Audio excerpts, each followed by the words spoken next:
ni ba minti 10 ba, a minti 5 zan nuna. Ni ba a minti 10 ba, a minti 5 zan nuna. Ni ba a minti 10 ba, a minti 5 zan nuna. Haka wannan shine sakon. Wannan shine sakon. Ya ƴan uwa, ku sani tafarkin Allah haka ya gada. Haka ya gada. Wanda yake tunanin zai yi barazana a daina sunna ya makara, zai yi barazana a daina karatu ya makara.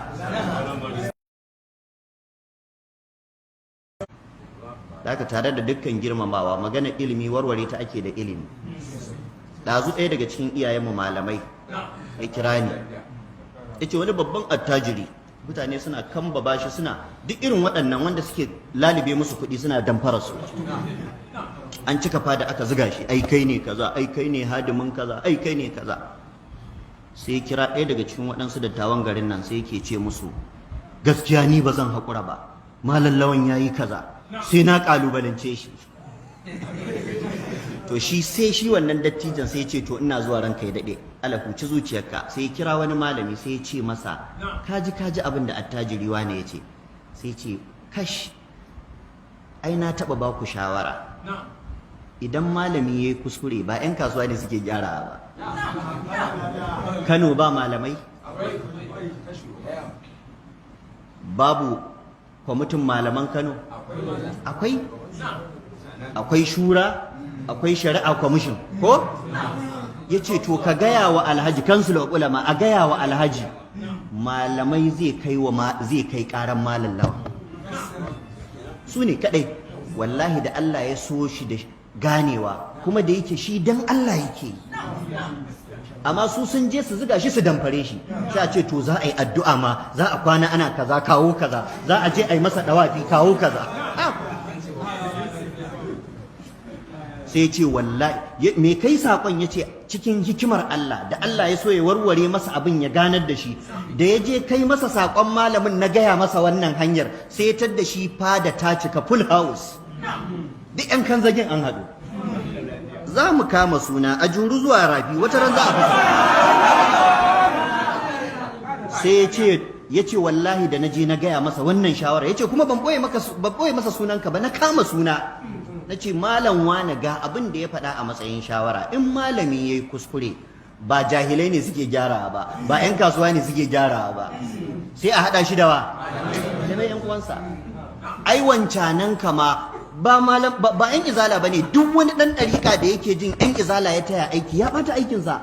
In dai da gaske annabi kuke karewa, annabi kuka yi wa aiki, Allah kuka yi wa aiki, duk kuma wanda yake jin mu ya taya, kar ya sake taya mu aiki. Mu mun yi ne don kare addininmu. Kuma a yau ba wanda ya fi ƙarfin doka ko oda, duk wanda ake ganin haka ta faru gare shi, bismillah, wallahi summa tallahi ina da littattafai sun fi mujalladi 15 suna nan yanzu na shirya musu. Wani babba a garin nan, shi ma ba zan kama sunansa ba, baya ma ƙasa, ya kira ni, ala gafata malam kaza kaza kaza kaza, wannan hadisan fa duk mun san su mu ma. Ce a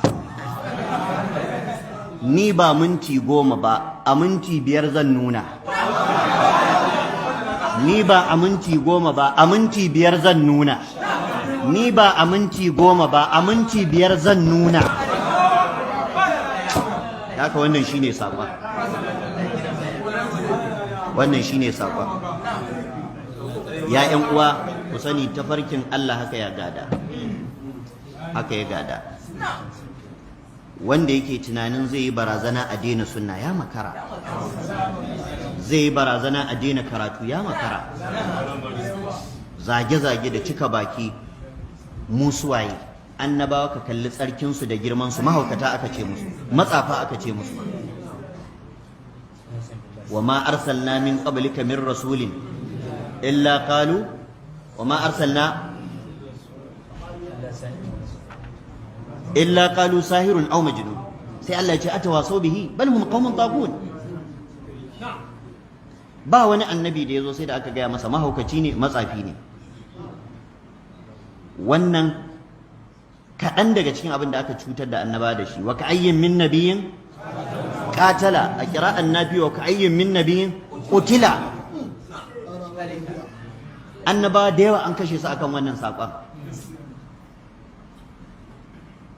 sahabbai da yawa an kashe su akan wannan saƙon. Minal mu'minina rijalun sadaqu ma ahadullah alai fa minhum man qada nahbahu wa minhum man yantazir wa ma badalu tabdila.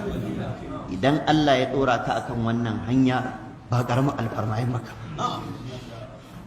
In Allah ya dora ka akan wannan hanya ya gama maka gata.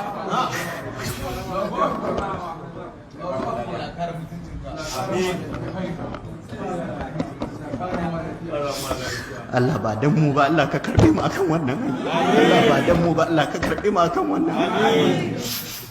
Assalamu alaikum wa rahmatullahi.